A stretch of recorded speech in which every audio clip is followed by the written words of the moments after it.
Hello tout le monde, c'est Colépi pour No King Trading, j'espère que vous allez bien. On se retrouve pour la petite analyse de début de semaine, donc au programme, comme d'habitude, les grosses capitalisations Bitcoin, Ethereum.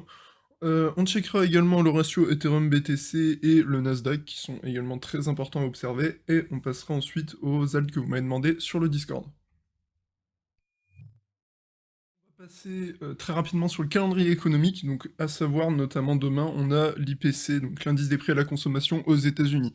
Donc c'est pour ça que personnellement, je vais attendre demain avant de prendre des positions. Donc déjà, j'évite de trader le lundi parce que c'est là où Wall Street commence sa semaine, c'est là où les gros porteurs commencent à trader et je préfère avoir leurs sentiments avant de personnellement prendre des mouvements. Donc l'IPC Core va être vachement important, notamment sur le Nasdaq. Donc dans le même temps, on a perdu ce gros niveau qui est à conserver, donc qui était vraiment à conserver. Et on a également l'indice du VIX qui augmente, donc on y passera après. Et ça risque potentiellement de, si le Nasdaq chute plus bas que ça, le Bitcoin qui gagne en corrélation devrait chuter avec. Donc c'est pour ça que je vais rester très méfiant avant demain. Donc, concernant le Bitcoin, on avait, émis ici l'hypothèse qu'on était dans un scénario de réintégration. Donc c'est-à-dire que là, je suis en daily et on voit très clairement qu'on est venu passer cet énorme niveau, ici des 45 000. On est venu faire un fake pullback ici avant de le traverser, parfaitement.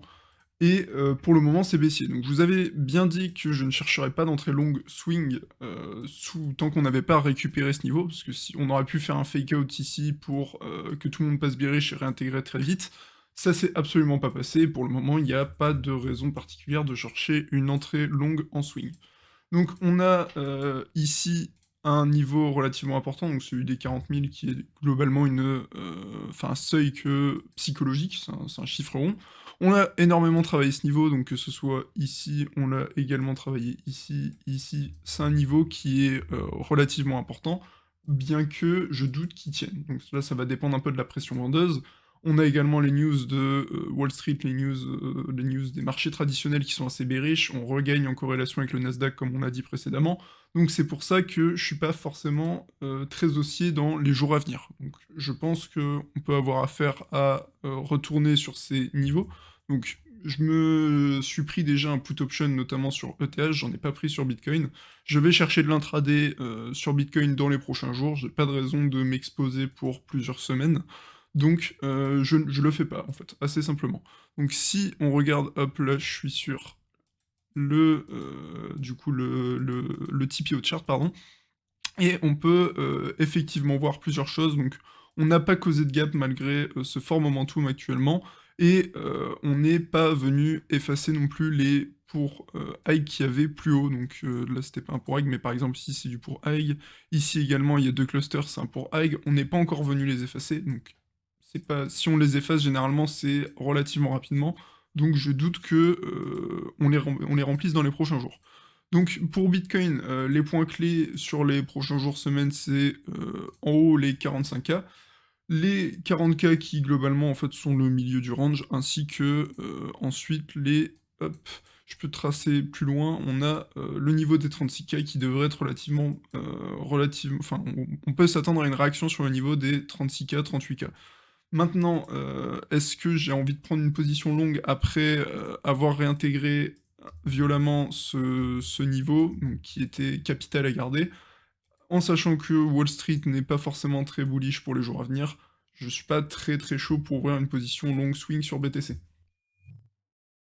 On va maintenant passer à ETH, donc qui a fait céder ce niveau des 3200, donc ce qui est, relativement problématique. Je vais me mettre en daily, on peut ouvrir du coup les moyennes mobiles et on peut voir qu'on en a perdu une large majorité, notamment celles sur le plus court terme. Donc ces trois-là, c'est des EMA 10, 20, 30, c'est pour de la tendance relativement court terme.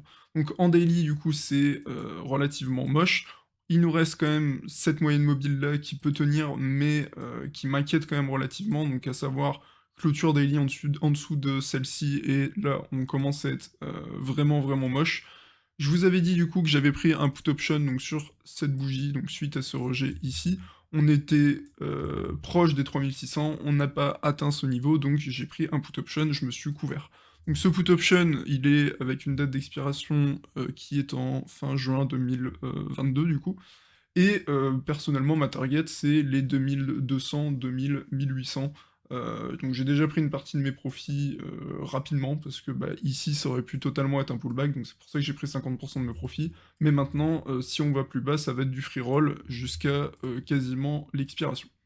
Donc, Ethereum, relativement moche ici, donc on va checker, hop, rapidement le ratio contre le BTC et pour le moment, par contre, il est quand même relativement propre face au BTC. Donc ça, c'est ce qui est plutôt rassurant. On maintient ce niveau des 74 000 satoshi, on est passé en dessous comme ici, donc là, c'est le niveau, en fait, à maintenir, il est ici. Et pour le moment, ça tient plutôt bien. Donc c'est pour ça que, ça reste potentiellement intéressant d'acheter de l'Ethereum plutôt que du Bitcoin, mais pour autant, je pense pas qu'on est sur un moment qui est, ultra favorable à une expansion de l'ETH et des cryptos de manière plus générale. On va passer très rapidement sur le Nasdaq, donc le Nasdaq qui est assez moche ici, on a perdu ce gros niveau des 14 500, j'avais déjà expliqué pourquoi c'était un niveau important à tenir, et pour le moment, le graphique ressemble surtout à un gros bearish retest du coup de ce niveau 15 200. On n'est pas parvenu à revenir ici, donc ce qui est relativement problématique, et pour le moment, on fait céder les 14 500. Donc ici, on avait eu une réaction aux 13 000 dollars.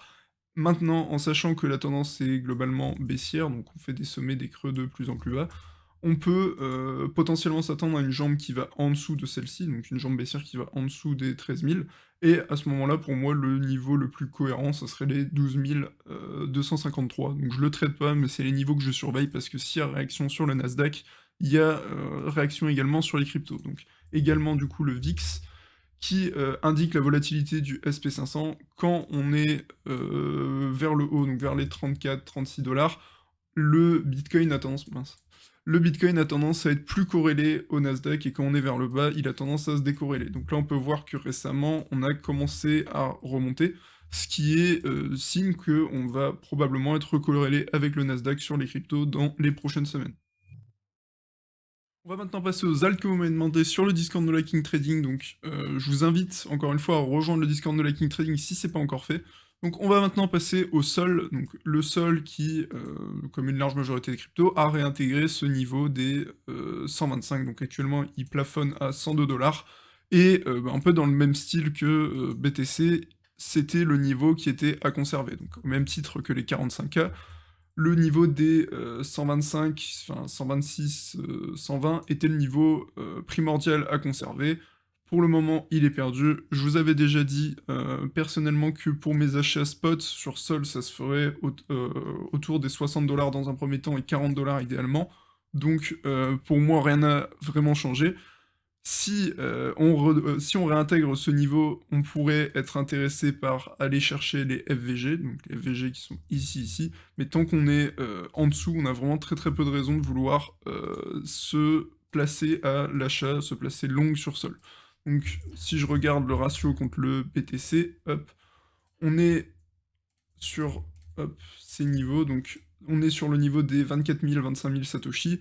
C'est un gros niveau certes, mais le niveau le plus important à conserver, c'est cette grosse ligne rouge, donc on est venu travailler plusieurs fois, qui est un peu plus précise. On l'a travaillé énormément ici, on l'a travaillé très légèrement ici, ici et ici. Donc le niveau capital contre le BTC, c'est les 23 600 satoshi à peu près.